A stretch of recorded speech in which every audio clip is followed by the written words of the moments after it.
Again, I'll show you the spot in a minute. I'll just cover our scripture first. It's a really pretty spot, and it's quite nice now that the weather's cleared.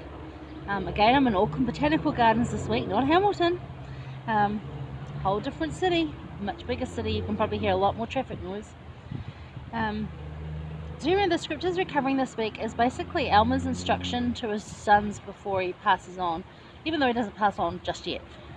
We kind of get into the war chapters after this, but this is kind of, I think Mormon put these in here first so that we could see good advice and have it all together. So we're looking at Alma 37, 36 and 37. It's about crying unto God for all thy support, all those doings be unto the Lord, and whatsoever thou goest, let it be in the Lord. Yea, let all thy thoughts be directed unto the Lord.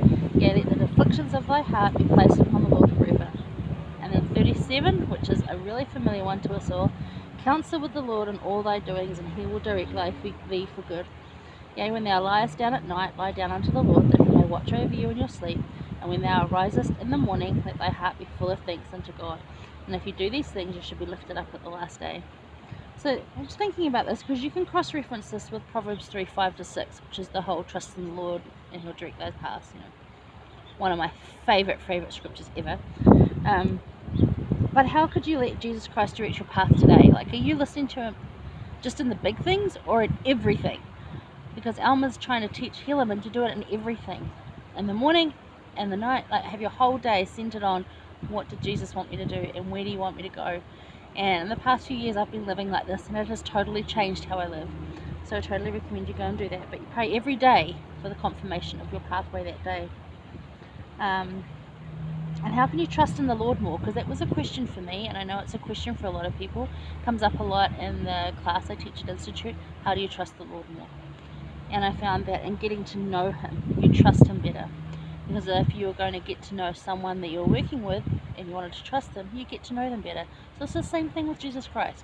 He might not be standing right in front of you, but you can get to know him through the scriptures, through conference talks, through watching about his life, and you get to know how he is, who he is, and praying unto him and asking for these things will help too. Let's keep on that. Now I'm going to show you the garden because it's super pretty.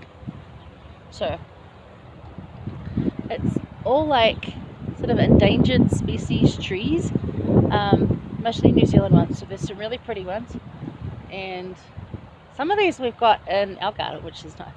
But yeah, so I'll just give you a little tour around. There you go, have a look at that nice little water feature thingy over there,